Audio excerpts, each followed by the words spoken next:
ಕೆಲವೊಂದು ಲವಣದಾಂಶಗಳ ಕಿಡ್ನಿ ಮೂಲಕ ಹೊರಗೋಗ್ಬೇಕು. ಅದರಲ್ಲಿ ಮುಖ್ಯವಾದದ್ದೇನಿದೆ ಅದು ಪೊಟ್ಯಾಷಿಯಂ. ದೇಹದಲ್ಲಿ ಜಾಸ್ತಿ ಆದಾಗ ಅದು ಹೃದಯಕ್ಕೆ ಎಫೆಕ್ಟ್ ಮಾಡ್ತದೆ, ಹೃದಯದ ಬಡಿತಕ್ಕೆ ಎಫೆಕ್ಟ್ ಮಾಡ್ತದೆ, ಹಾರ್ಟ್ ನಿಲ್ಲುವಂತ ಒಂದು ಸಾಧ್ಯತೆ ಸಹ, ಜೀವಕ್ಕೂ ಸಹ ಅಪಾಯ ಆಗುವಂತ ಸಾಧ್ಯತೆಗಳು ಬರ್ತವೆ. ಇದು ಕೊನೆಯ ಹಂತದಲ್ಲಿ ಆಗುವುದು. ವಿಷಕನ್ಯರು ಅದು ಇದಂತೆಲ್ಲ ಕೇಳಿರ್ತಾರೆ. ಅದು ಏನಕ್ಕೆ ಅವರಿಗೆ ವಿಷದ ಲಕ್ಷಣಗಳು ಕಾಣಲ್ಲ? ಯಾಕಂದ್ರೆ ವಿಷ ಯಾವಾಗ ದೇಹದಲ್ಲಿ ನಿಧಾನಾಗಿ ಬೆಳೆಯುತ್ತಾ ಹೋಗುತ್ತೆ, ನಮ್ಮ ದೇಹ ಅದಕ್ಕೆ ಅಗ್ಬಿಡುತ್ತದೆ.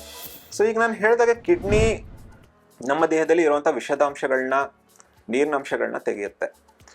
ಸೊ ಹಾಗಾಗಿ ಅದು ಯಾವಾಗ ಕೆಲಸ ಮಾಡೋದು ಕಡಿಮೆ ಮಾಡುತ್ತೆ, ಆ ಸಮಯದಲ್ಲಿ ಈ ದೇಹದಲ್ಲಿ ಈ ನೀರಿನ ಅಂಶ ಉಳ್ಕೊಳ್ಳೋಕೆ ಸ್ಟಾರ್ಟ್ ಆಗುತ್ತದೆ. ಸೊ ದೇಹದಲ್ಲಿ ನೀರು ಉಳ್ಕೊಂಡ್ರೆ ಏನಾಗುತ್ತೆ? ಊತ ಬರೋಕ್ಕೆ ಸ್ಟಾರ್ಟ್ ಆಗ್ತದೆ. ಸೊ ಮೊದಲನೇದಾಗಿ ಕಣ್ಣಿನ ಸುತ್ತ ಊತ ಬರುವಂಥದ್ದು, ಕಾಲಿನಲ್ಲಿ ಊತ ಬರೋದು ಕಾಣಿಸುತ್ತೆ. ಕ್ರಮೇಣವಾಗಿ ಈ ಊತ ಜಾಸ್ತಿ ಆಗಿ ದೇಹದ ಎಲ್ಲ ಅಂಗಗಳಲ್ಲಿ ಊದ್ಕೊಳ್ಳೋಕೆ ಸ್ಟಾರ್ಟ್ ಆಗ್ತದೆ. ಕೊನೆಯ ಹಂತದಲ್ಲಿ ಶ್ವಾಸಕೋಶದಲ್ಲಿ ನೀರು ಹೋದಾಗ ಉಸಿರಾಟಕ್ಕೆ ಸಹ ಸಮಸ್ಯೆಗಳಾಗಕ್ಕೆ ಶುರು ಆಗುತ್ತೆ. ಜೊತೆಗೆ ನಾನು ಹೇಳಿದ ಹಾಗೆ ಯೂರಿಯಾ ಕ್ರಿಯಾಟಿನಿನ್ ಅಂತ ಏನಿದೆ ವಿಷದಾಂಶಗಳು, ಇದು ದೇಹದಲ್ಲಿ ಉಳ್ಕೊಳ್ಳೋದು ಸ್ಟಾರ್ಟ್ ಆಗುತ್ತೆ. ಸೊ ನಮಗೆ ದೇಹಕ್ಕೆ ವಾಕರಿಕೆ ಬರುವಂಥದ್ದು, ವಾಂತಿ ಬರುವಂಥದ್ದು, ಆಹಾರ ಸೇರದೇ ಇರುವಂಥದ್ದು, ಈ ಥರ ಸಮಸ್ಯೆಗಳು ಸಹ ಶುರು ಆಗ್ತದೆ. ಇದರ ಜೊತೆಗೆ ಅನ್ಯ ಹಲವು ಕೆಲಸಗಳು ಸಹ ನಮ್ಮ ಕಿಡ್ನಿ ಮಾಡುತ್ತೆ. ಇದರಲ್ಲಿ ಮುಖ್ಯವಾದದ್ದು ಏನು ಅಂದರೆ ನಮ್ಮ ದೇಹದಲ್ಲಿ ಇರುವಂಥ ರಕ್ತ. ಇದು ಸುಮಾರು ಜನಕ್ಕೆ ನಮಗೆ ಗೊತ್ತಿರೋದಿಲ್ಲ. ರಕ್ತ ಉತ್ಪನ್ನವಾಗಕ್ಕೆ ಬರುವಂಥ ಒಂದು ಎರಿಥ್ರೋಪಾಯ್ಟಿನ್ ಅಂತ ಒಂದು ಹಾರ್ಮೋನ್ ಏನಿದೆ, ಅದು ಕಿಡ್ನಿ ಉತ್ಪನ್ನ ಮಾಡುವಂಥದ್ದು. ಜೊತೆಗೆ ವಿಟಮಿನ್ ಡಿ ಸಹ ಸಿಂಥಸಿಸ್ ಆಗಬೇಕಂದ್ರೆ ಬರುವಂತಹ ಏನು ಎನ್ಸೈಮ್ಸ್ಗಳಿದೆ, ಅದು ಸಹ ಕಿಡ್ನಿಯಿಂದ ಬರುವಂಥದ್ದು.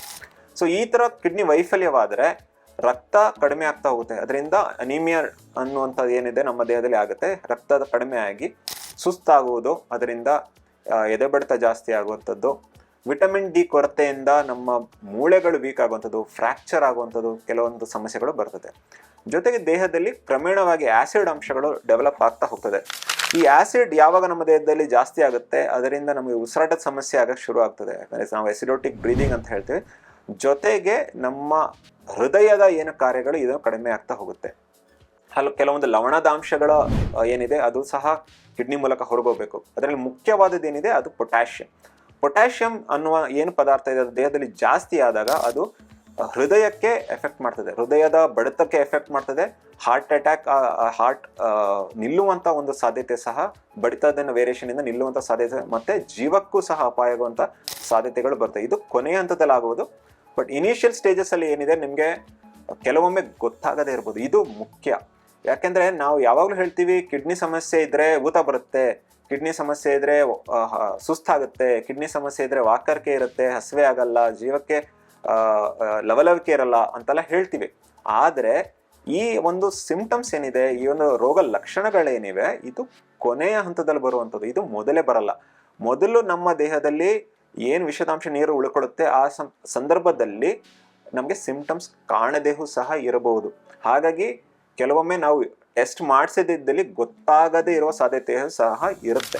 ಯಾಕಂದರೆ ಈ ಕಿಡ್ನಿ ವೈಫಲ್ಯ ಏನಿರುತ್ತೆ, ನಾವು ಹೇಳ್ತೀವಿ ಅದು ಎಷ್ಟು ತೀವ್ರತೆಯಿಂದ ಆಗಿದೆ ಅನ್ನೋದು ಮುಖ್ಯ ಆಗುತ್ತೆ.